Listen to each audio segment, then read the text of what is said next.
So for me, that's when the business went from my head to my heart. I was like, oh snap, like this thing is real. It's totally real. This is real. And to be like the first call that people get, they're frantic. They're like, hey, look, this is going on, so and so past. Like, what do I do?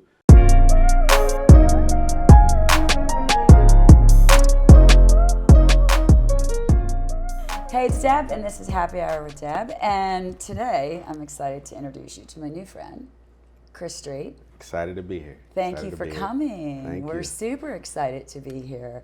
So, we have a little background. We know about the insurance agency that you own. Okay. Right? Yes, ma'am. Tell us how that started.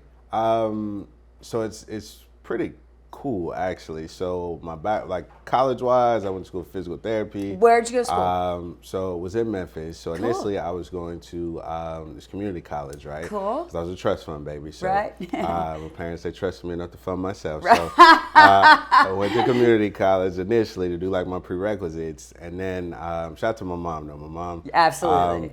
she worked in the medical field, and so it was a recruiter for like this career college, and was like, Okay, man, cool. we have this new program getting out the ground for PTA school. And I was like, well, what's a PTA? And he was like, it's physical therapist assistant, super similar to like full PT. You just don't have to go like 8 years to do it. And become a doctor, Absolutely, right? It's not all going to that cost you $1 gazillion. Right. Like, it's a quarter of the price. So my mom knew. She was like, I know my son, he's not going to stay in school for that long and like Right. complete it, right? So went that route, got my PTA degree, worked in my field, loved it.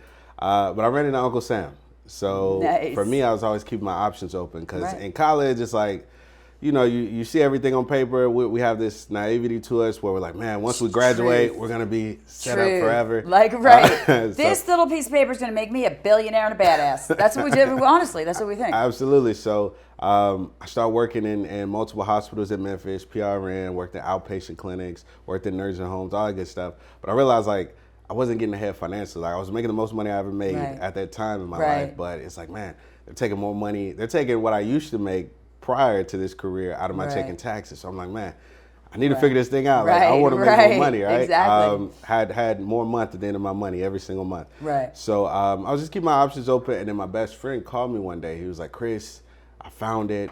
We're gonna be rich. I was like, bro, you drove forklifts for a living, right? I was like, right. Your forklift's beeping in the background. Did you fall off, sir? Right. Yeah. It's like, I hear your forklift beeping, man. He's like, don't worry about that. He's like, just answer the phone. Don't make me look bad. So this gentleman called me, and he was like, man, I ran into your best friend. We're growing, expanding. You should pop by the office. I'm looking to, open up this market. So I went down the street. I was coming from Chick-fil-A, actually. I'll never forget. Right. Getting some of the Lord's chicken, right? Right. So went over there. Milkshake, no milkshake. No milkshake. All right, because I got to tell you, sometimes when I go by Chick-fil-A, milkshake's the only thing I got to get. I love the milkshakes, but the older, I'm in my 30s now. So Right. I got a plan when I Wait, get a I'm milkshake. almost in my 30s. I got a whole other year, that's it. I'm right there with you. Right, I love it. So long story short, went in, had a conversation. He blew my mind. He showed me a lot about money that I'd never seen before. Wow. So like college didn't teach me about money.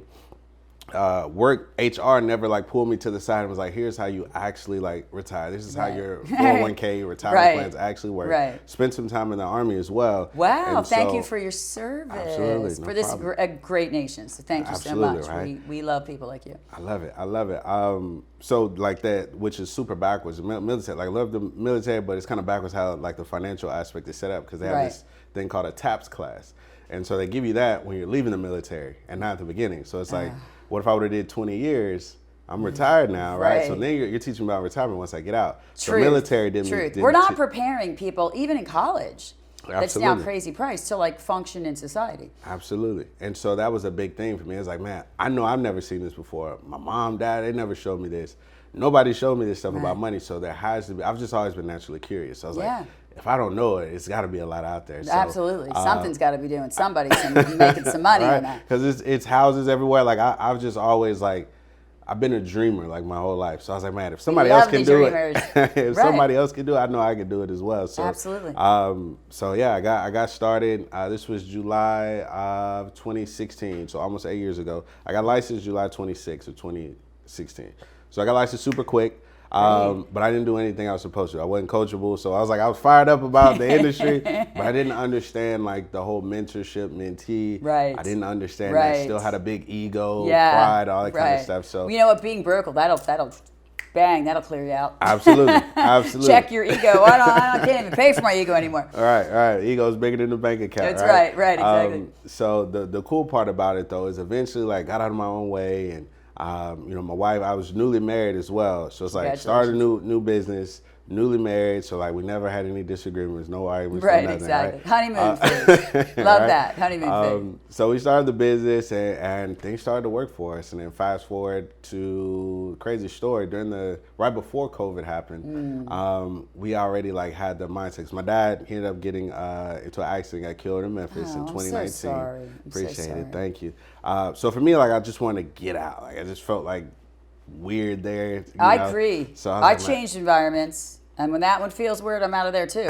I totally get it. I'm 100%. I'm not living anywhere I'm not flourishing. Absolutely. So I was like, man, like, babe, we got to go somewhere different, whether it's growth.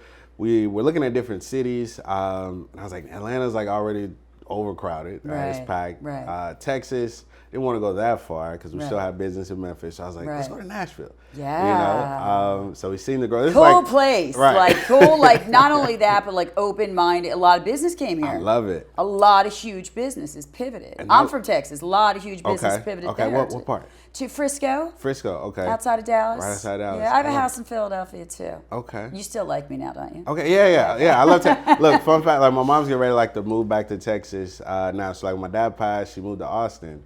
Because my sister's in the Air Force, so my sister was out at, she was in San Antonio. She raised some fine human beings serving this country. Absolutely. God bless. Total shout out to your mom. Total She's shout out. She's a rock star. That's my guy. She's a total rock star. I love She's that. One of my we might go shoot a factors. podcast with her sometime. You probably should. She love it, right? She would love it.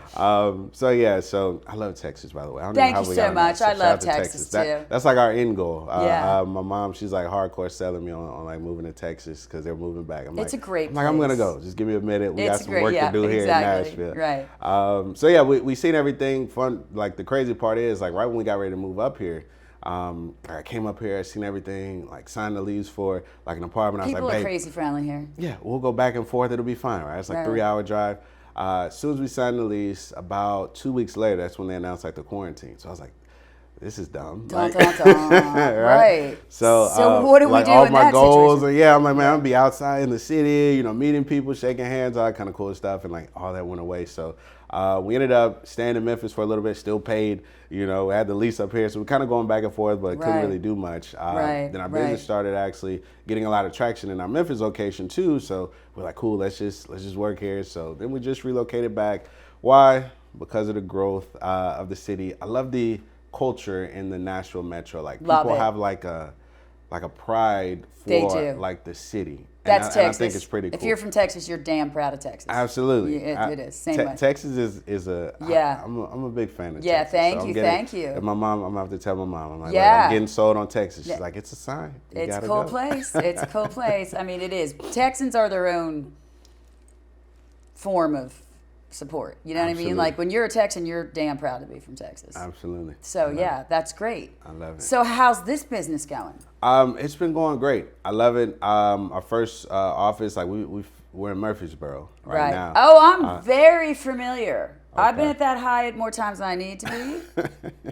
My business coach Sterling and we spent a lot of time in Murfreesboro, him and I. Absolutely. So that's growing quickly, even just the amount of time I've been training. Absolutely. It's the third largest city in Tennessee. Stop it. Yeah, so it's bigger than Knox, bigger than Chatham, all that. I didn't know that till we got ready to move up here. And because I was looking, I was like, okay, cool, cost of living, everybody's moving here in Nashville. Right. I'm like, let me look at like the little pocket cities, like right on the outskirts. And I see Murfreesboro, and I was like, I remember hearing like MTSU, all that. Yeah. Checked it out. We came out, I was like, man, everything's here. So it truly is. Truly is. And I like it. But still has that feel of Tennessee, Southern hospitality and kindness and people and family oriented. So absolutely. It's got all check. Has everything. It totally. In and Out's coming.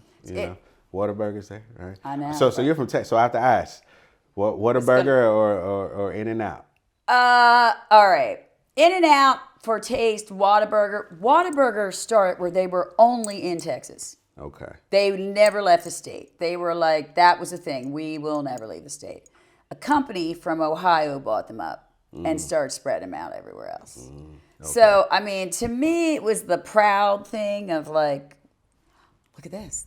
We're the only ones to get it. Yeah. But I mean, I love them equally. Love them. You know, I think they're amazing. You guys don't have In-N-Out has not really migrated east that far yet. It hasn't. So like I kind of grew up probably, well, I'll say my mid-teens and up. Started eating like Whataburger because I grew up in Biloxi. Okay. So we moved to Memphis after Katrina. All right. So I had Whataburger, and then once we started trying, I think we went the first time I In-N-Out was I went to California, went to Palm Springs. Wow. And I tried In-N-Out burger. Everybody kept talking about like Right. In-N-Out. I was like, what's In-N-Out? I go here. I'm like, are these guys like in the 21st century? Like, what's up with the Right. uniforms? I know. You know? Do you agree it's not delicious though? It's phenomenal. It is. I love it. I mean, the fries. I love the potato peels. Like when there's potato peels in a restaurant that I'm going into, those fries are they're fine. I've already guaranteed they're good. I'm like a fried connoisseur. Like my Yes. people know. Like, don't touch my fries. Don't like I'll touch. share everything. I'll share my money before I share my fries. Right. You I'll know? write you a check, but don't you dare touch those French fries. Absolutely. Yeah. No, I totally get it. So In-N-Out, I love In-N-Out. I love it. It's I love beautiful. it too. And I love this when you're like, it's bathing suit season. They have a protein where they wrap it in lettuce. Interesting. Yeah, you don't always have to get the bun. Okay. Yeah. It's For you the- don't for always the- need for it. the Right. summer. I Right. love For it. the I love summer, it. I'm like, all right, damn it. Why can't it be winter all year? But you start wrapping the protein burger. Absolutely. I So love tell me how you are teaching families, developing families, it. Okay. using your theories to help gain them some money and stability in their incomes. Okay, cool. So it's a lot of different concepts that we do. So one thing I love, like being in the insurance space, is like we can have multiple conversations in multiple ways. You know, like we always have like a solution, specifically like with our platform. So when we sit down with somebody, we just basically, I always tell our guys, like, you're like a financial physician. You know, Right, you go in there, right. just Specialist. ask questions. I'm a specialist in this area. Absolutely, right? Because if you think about going to the physician, they come in, they just ask questions, figure out where you're at, and then give you like a diagnosis, right? Maybe not even. You might get a Zoom call or something thrown back at you. Right, nowadays, right? Nowadays, right. But yeah, so literally we just go in there and ask questions and just basically kind of figure out where they're at and then see what their goals are and then figure out how we can bring the two closer together. That's awesome. So who's your ideal client? To be honest, anybody. Okay. Yeah, so that's another thing I love. So we're a FMO, just a financial marketing organization. So I tell people it's a lot of fancy words to say we just market financial products for multiple different insurance and finance companies. So we have a plethora of products. So like I can sit down with a mother who has a newborn child who's 9 days old, just got a social security number, and I can set up something. Or I can sit down with a 80-year-old, grandmother who's like, look, I just want coverage to make sure my family's not fighting. I don't want, my adult children not speaking, because that's the number one reason adult siblings don't talk to each other.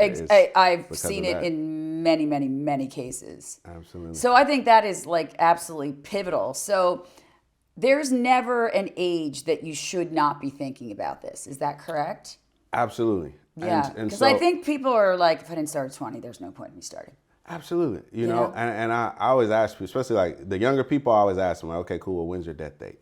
Because they know, like, oh yeah, I'm young, order flowers, I'm healthy. damn it, I got to do that shit in advance. I totally feel that. All right, I'm like, look, well, since like, tell me, all right? Right. Or I just always refer to like GoFundMe. So like life, like we don't know what's going to happen. So that's another cool thing we're able to do. So outside of just, the death benefit aspect, like you pass away, of course, somebody, you're going to pass a generational wealth. Easiest way to pass generational wealth is through life insurance. But outside of that, a lot of people don't realize like the number one cause of bankruptcies today is medical expenses. So 70% of bankruptcies filed come from medical issues. Absolutely. So there's new types of coverages out there where like, hey, it not only will pay if you pass away, but also too, what if your health changes and you can't work? Right. All right, because what I love that you're building that bridge to that, because here's the thing with medicine now in this country is they're ruthless. You don't pay, you don't live. That's pretty much. Basically. And the price of insurance is so, medical insurance is so crazy high right now. And most people don't carry insurance, not because they don't want to, they just can't afford it. Absolutely. Absolutely. And so even like I tell clients all the time, like if you think about like a hospital, the goal of a hospital, it's like the cousin of a hotel. Right. Like the goal it's is to make keep money. the beds full. They're money machines. Right? Yeah, and absolutely. So if that's the scenario, then you also have to think about that as well. Like me, I'm one of those guys, like not to go like a rabbit hole, but I feel like if they wanted to cure cancer, they could cure it. But it's a lot of money there, right? Maybe the next person. We don't know. You never know. It's going to be a new administration. You never know. They might cure cancer. Right. So for me, But that's a very valid point. You Because know, like it's so many different things you it can is do. a money maker. Absolutely. And you know, the customer service end of it has now it's not really patient friendly. It's like factory friendly. You know, so it's true. I mean, like it's a cha-ching, cha-ching kind of. It's so deep. Like me, like I'm the more I'm learning like money and things of that nature, like something I always tell like guys like on social media, I'm always talking like just follow the money. Follow the money. That's like or my somebody hashtag. that did it. Yeah. Somebody who started with nothing and did it. It's a money hone trail in on somewhere. him. Yeah. You know, and everything links together some kind of way. Absolutely. You know, so like grants or well, not to go. Well, no. Well, I'll say it. Right. Yeah, So please. even like with schools, like I learned recently. So back in like the early 1990s, you should I was be like, damn, you're looking good for the 1900s, right? bro. I gotta know who your been guy is. watching too much Twilight, right? Staying alive too long. But in the early 90s, like even like with the children's vaccines, it wasn't as many as it is today, right? And so I learned like, man, like schools get grants. Yes. You know, for that. It's true. For the vaccine. Yeah. So it's like if you just follow the money, you know, then you can that see is a lot like of the things. best entrepreneur advice. We do a lot of entrepreneurs all the time, right? That's the best entrepreneurial advice we've gotten so far.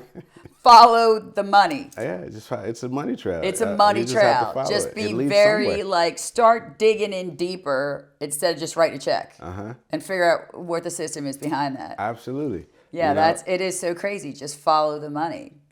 So people are coming out of college, they're graduating, right? You know, we already talked about how they think that degree is going to make them a rock star. Oh, and then, you know, I'm living proof that you're not going to be a rock star for a damn long time. What's your suggestion to them? If they're, you know, they're looking out to the market, you know, maybe now they're off their parents' health insurance. Okay. How do they start doing this? What are the techniques or tips we can give them at a young age? I feel like every young, like I'm very passionate. Like I'm 34, just turned 34. So I'm still young. I'm telling you, man, it's Sterling's friends. They're all damn just good-looking men. I don't know. Is that a prerequisite to be Sterling's friend? I think so. Do you have to be beautiful? I think so. I think so. So I I'm think gonna that's get how some we filler tomorrow. we connected. Deb, Amen. look, Right. you know? Exactly. I'm like, We're you know what I good love about company. you? You only hang with the beautiful people. So I always tell the younger generation, like, because I started in the industry at 26. Right. But I wish I would have started at 18. Absolutely. You know, like I seen a post the other day and it said, write 3 words you would tell your 18-year-old self. And then I commented on the post, I was like, life insurance license. All right, because I wish somebody would have had a conversation with me earlier. But for the younger generation, I always tell people, like, just learn sales. I feel like if you just learn, it doesn't matter what industry it is. Or what you're selling. Just learn sales, because the skills that you need in life, it's sales.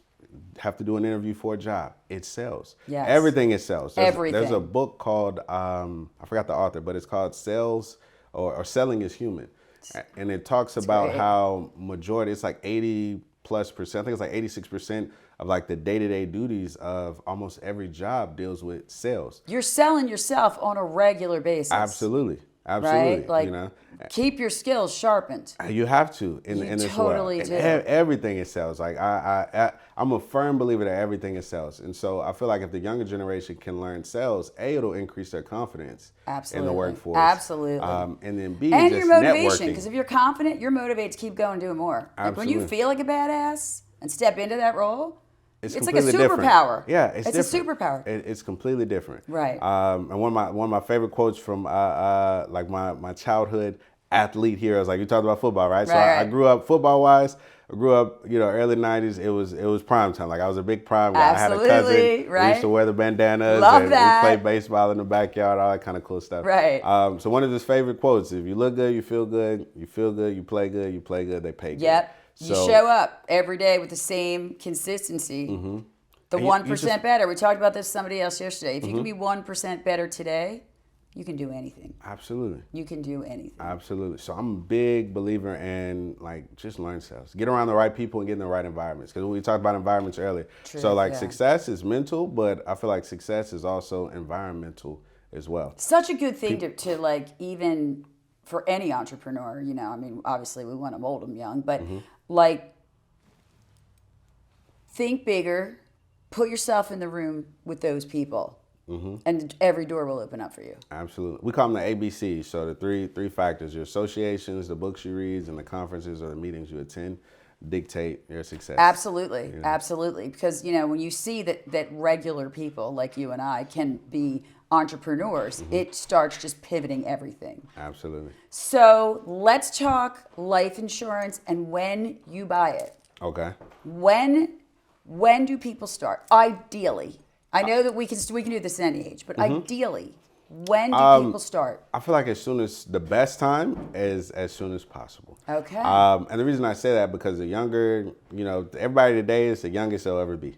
Yes. So it's the youngest they'll ever be. Not me, but no, I'm joking. It is, right? Right. Youngest you'll ever be, right? And so the cool part about it is when you lock, those rates in early, then you get the best rates. Because that biggest thing for people today, the biggest misconception is they feel like it's expensive.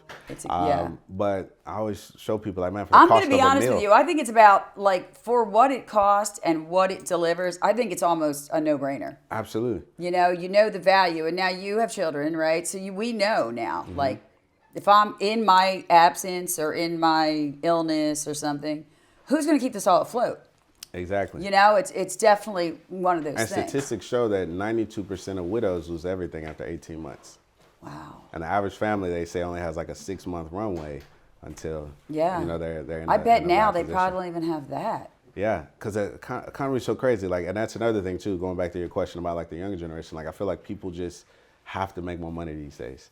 Right. Exactly. It's a cash well, flow. if peanut butter is going to be $11, you're damn right. You got it. You're going to have to make some more money. Right. I mean, I'm feeling it. Like everybody is 100% feeling that. You know. So I guess for the viewers, that's the most important thing. You got to do it. And it just has to be a priority. I tell people all the time. I'll be sitting down on a call or sitting at the kitchen table with a family and. They're like, I don't know. I think we just don't believe in life insurance. I'm like, it's no worries, right? It's only for people that love their family. It's not. If that's not you, no worries. Right. You call me when you love your family more. Yeah. And it's so simple. People will go out and eat, spend a meal. Nowadays, you go out, I don't know, by myself, I can go get a meal for $8, right? I don't know why I go eat with my wife. It's $42.95, right? Right, exactly. And I get the same Unless thing, you're having a drink. Bang, $100. Right? Now I got a tip. It's not acceptable. I love when you go places now, this is a little sidebar, but when you go and the tip, that they already have the tip there and they're like 25, 35, 45. I'm like, when did we raise that? Yeah, and I got it to go. Right, exactly. Isn't it your job to bring me out here? I know. I got it to go. This is different. I know. So what is your, that's so funny. You don't love your relatives enough? I just kind of think, when you're young, when you're in your 20s or even pushing your 30s, if you're single and you're not protecting assets or wife or whatever, that you don't think you're ever going to get old. Yeah.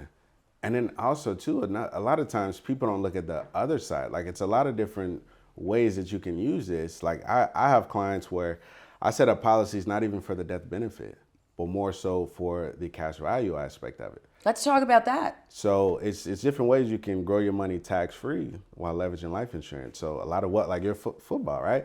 So Jim Harbaugh, all right? If you look up his salary, a portion of his salary is getting funneled through life insurance through Michigan, right? That's why how you had that big contract. Right. What's Clemson's head coach? His name leaves me. Can't think. I don't know. Dabo Sweeney, all right? So that gentleman there, right? Same thing, Who's right? Who's that? Don Staley, same thing with the basketball coach for South Carolina. All right, give our viewers and our listeners a quick tip on how they do that.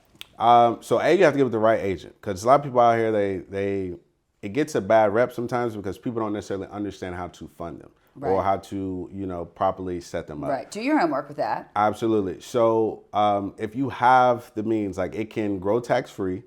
You never lose a penny, so your principal is protected. All right. It's also protected from probate because that's a big thing. Like quote unquote wealthy clients that we have. They're like, oh well, I have assets, I have homes, I'm self-insured. I don't need life insurance. Okay, cool. But what if you pass away? What happens to all those assets, right? Or what if you get sick? Right. You know, if you have a couple, John and Jane, right, Yeah. and John gets sick, they might have $2 million in assets. Right. But in order to take care of John in those later years, Medicare is going to say you have to spend down those assets. Absolutely. They're going to bleed you down to nothing. Absolutely. To like $249 a month. Right. Which, by the way, you can't even go to Whataburger on that anymore. Can't even go there with that, right? Right. It's true. No patty melts, you know, on that budget, right? You're not getting bacon. Shit is not happening. You're not getting bacon. So that's the truth. In those situations, you know, I always paint the picture to the clients like, okay, cool. Even if John, you know, gets back healthy, what are you guys gonna do for retirement at that you know stage, right? So we just show people like it's different ways. Like I have clients that are entrepreneurs or they might be in the real estate world, right? Developers. Right. And they might have, you know, 40 grand they're getting ready to dump into a property. We show them how, hey, look, you can dump in that 40 grand. You can get access to like 35,000 in 2 or 3 days, and then you can put that money into the property. So you're having your money work twice. I want to prop you up on a loudspeaker in front of a bunch of people and just say that. Just don't want to rotate you around. Just keep selling that to people. I love to do it. Because nobody gets it. Like people just don't get it. Like someday you're going to wake up and you're not going to be 30. Mm-hmm. And all the things you work for are not protected. Absolutely. You know? And then you start bringing humans into this universe. Yeah. You know? And who's going to take care of those people? Yeah. So it's offense and defense. Absolutely. So the offensive side, you can get the positive rate of return. The defensive side, your principal's protected. Your money's going tax-free. Are you coaching? Absolutely. Telling people this stuff? Absolutely. So not just your clients, but other people in your industry. Yeah. Yeah, that's beautiful. So we love to partner with people. Like I'm a guy like I'll talk to anybody. You know, you have companies out there that their business model is like they tear other people down. Like I'll have a conversation with anybody. Like nobody ever feels good by bringing somebody else to a low point. One of my mentors told me, he said every time you kick up dirt, you lose ground. And so that's been stuck in my brain ever since. So like even when like just the other day, I was sitting down with a family. And I replaced the policy. Right? I'm not gonna say the name of the company, but let's just say it's starts with trans and ends with America, right? Okay. Trevor, we're never figuring that shit out. Yeah, but long story short, like I sat down, and I was like, man, this is good. They did a phenomenal job. It wasn't set up properly, but at least it was set up. So in the meantime, between me meeting the client, if the client would have passed away, they would have got something, right? So for me, it's like, hey, look. Even if it's the worst type of, tissue that's in the house, as long as you have tissue when you need it, then you get to go. But you would prefer the better and quality, it is. right? People, it is so true. So true. I mean, I remember like just when this was all starting and, building family and marriage and stuff, you're like, I'm resonating as a 25-year-old the rest of my life. I'm not going to die. I'm invincible. And then something happens and you're like, how's this going to work? Right. Because that's crippling the rest of your existence. My business partner in our office with us, Jessica, shout out to Jessica Coulter. Shout out to Jessica, we love her. She's 30, if I'm 34, she's 35. At 31, she got diagnosed with breast cancer. I had double mastectomy. So with one of her policies she was able to pull cash because cancer is part of living benefits, right? Yes. So if you have a terminal illness, less than 24 months to live, you can access up to, depending on the company, almost like 80% of whatever your death benefit is. That's incredible. Right? That's what people don't know about this. Yeah. So for her, she was able to pull money. Cancer falls under critical illness. Right. So she was able to pull money out of her policy, and she was able to get like this treatment. I think it's like called a cold cap or something. Yep. So going through chemo, she was able to keep her hair because she was like, look, I gotta still look, pretty from my exactly. husband, all that kind of stuff, right? So I'm gonna survive, but I'm gonna survive looking really good. I feel that. Like as a woman, I totally feel that. All right. So that a lot of people don't realize that stuff, and so for me, that's why initially, when I got in the industry, I just want to make some money. I was like, look, right. it takes me how long to make what, right? I can make how much in this amount of time. Right. But then I realized, like, after our first death claim, we paid out. Shout out to my wife. She was the one. Shout out to Yancy, right? Right. I love you, baby. All right. But shout you did well, man. You did well. So we had a client, and we sat down with a 39-year-old entrepreneur. She had a salon. It was like a family thing. She had the salon. Her mom had like the Zumba. They did like juices. It was like a whole lot of things. Love this. 39 years old. Sat down with her in November of 2019. No, November of 2018. Sat down with her around like Thanksgiving. Fast forward, we submitted the application.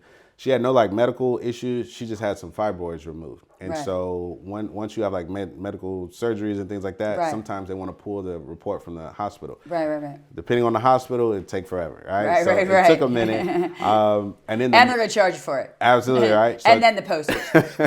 so it took a minute. Shout out to my wife though. She kept like the client like in the loop of everything. That's the awesome. client over time, because it took almost a month to get her Yeah. approved. And in the midst of it, she was like, don't worry about it. It's just taking too long. I'll just wait. My wife was like, no, just wait. Just be patient. Everything will come through. Long story short, she ended up getting approved mid-December, but it was after the 15th. And she wanted her first, her premiums to be drafted on the 15th. Fast forward, paid her first premium January 15th. She went out of town. Then she came back in town. We delivered her policy January 30th. She passed away February 9th, cardiac arrest, like that. So she paid $100 one time, and over $350,000 paid out to her family. Wow. We don't know. So for me, that's when the business went from my head to my heart. I was like, oh snap, like this thing is real. It's totally real. This is real. And to be like the first call that people get, they're frantic. They're like, hey, look, this is going on. So-and-so passed. Like, what do I do? And I was like, man, like, she was 39. She was healthy, like no medications, no nothing, That's no a prescriptions. snap of reality in your face, right? Yeah, and so for me, I got passionate about it. So I'm like, man, everybody needs to have this stuff. Everybody does. Then on the flip side, I've seen what happens when you only have coverage through your job. A lot of people don't realize that. They might have work insurance, and then work insurance, they have these weird, how they have Well, the that's loss. whatever the company can buy for the cheapest. Absolutely. Essentially, you get what you pay for. That And kind then of stuff. you know how the government does, like they'll name something sometimes with a nice name, but it does the opposite. So work insurance is covered by ERISA laws, like ERISA, so Employment, Retirement, Income Security Act. Right. So it's supposed to be for the employee's income security, but long story short, it protects the employer. Right. So the employee has to jump through loops and all that kind of stuff to be able to get. And then that's the funding. devastating to families. Absolutely. All right. How does this fabulous audience, how do we get in touch with you? So fastest way will probably be either like Instagram. You should be DM on Instagram. Of course, it's a new business card these days. Amen. All right, Instagram. Amen. So my Instagram handle is IamC_Straight. Okay, so cool. the letter C, last name Straight. And then or LinkedIn, that's how I met Sterling. Right? That's on right, LinkedIn, exactly. My name is just Christopher Straight on there. Cool. How about website? Website, so you can go to nxlconsulting.com. Wow. All right, nxlconsulting.com. That was an amazing, incredible tips. Like I might be calling you tomorrow, being like, Chris, Absolutely. we need to rework this. Phone's stuff. always open. Yeah, we gotta work this stuff. Will you come back and give us more Absolutely. tips to our audience? Look, I'm looking forward to it. I love to come back. We loved having you. It was an honor. Absolutely. And a It's pleasure pleasure to being have here. you. Absolutely. Sure.